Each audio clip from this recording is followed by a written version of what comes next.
Hostas are popular perennial plants known for their large, showy leaves and attractive flowers.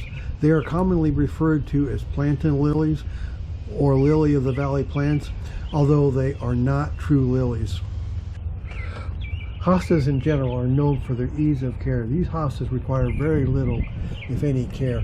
Royal Standard hostas boast large, heart-shaped leaves with a vibrant green color. These leaves often have a slight waviness, adding texture and interest to the garden. In late summer, Royal Standard hostas produce white, trumpet-shaped flowers that are delightfully fragrant. This adds a sensory element to the garden. Royal Standard hostas can live for many years, providing long-term enjoyment in the garden. They form large, dense clumps that can be divided to create new plants or used as ground covers. Royal Standard hostas are widely available from nurseries and garden centers, making them easy to find. These factors combine to make Royal Standard hostas a popular and desirable choice for gardeners seeking low-maintenance, attractive, and versatile perennial. How I care for my Royal Standard hostas planting. I grow them in a location with partial shade, some of them under a maple tree, and maple trees are known for their shallow roots which sap all the nutrients. Leaves can burn if there is too much sun, especially afternoon sun. My garden is well drained. Plant hostas at the same depth as any hosta was growing before or at the crown. Watering, I water my hostas very little, except when they have just been transplanted or divided or moved. The only pests I have ever had was a slug infestation a few years back, which I stopped by putting table salt on them early in the morning while the dew is still present on the grass. I kept one of those blue containers of Morton salt in the garage handy for morning walks in the garden. And now I'm going to dig up and divide these hostas because I've got something else I want to put here. So the way to start is just begin digging around the clump and trying to loosen it up. In these clumps here, they are too big to pick up at once.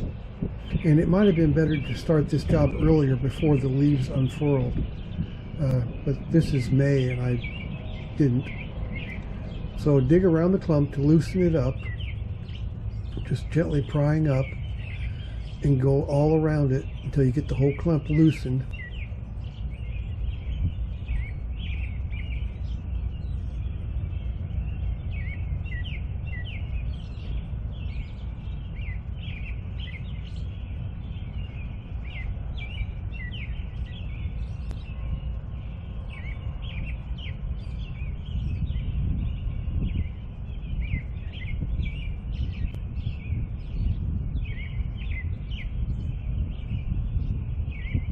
Once you get the whole clump loosened, just lift it out of the hole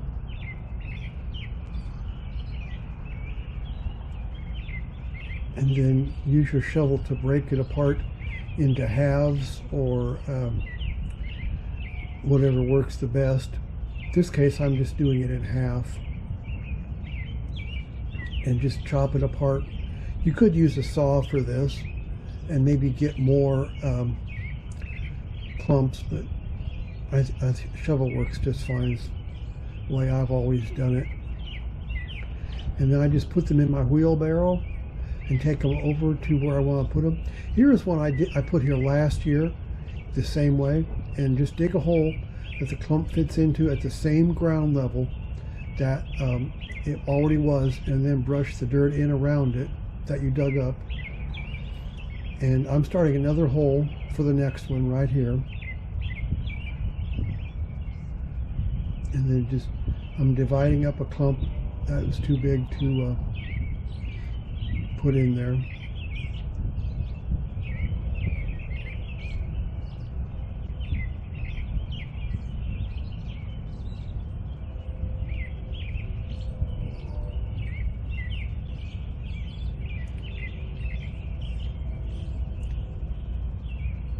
And that clump I just divided up wasn't quite dug up yet. So I carried them over here to where I'm putting them now, along the fence here, in actually pretty deep shade. And there's what I've got planted so far. So just dig a few more holes and make sure they go in at the same ground level that they are already growing, and then just push the dirt in around it.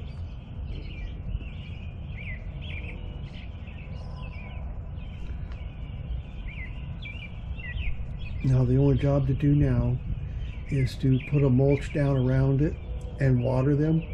One of the nice things about doing things early in the spring, this is in May, is the watering is less important than when it is in super hot times. And a lot of times, if you move things before the last frost, you won't even have to water them in. And some grass clippings or wood chips would be nice to put down here as a mulch. If you use wood chips, don't let them get up next to the plant. Just leave a few inches out around the plant. Grass clippings are less important, but just don't put fresh wood chips up against it.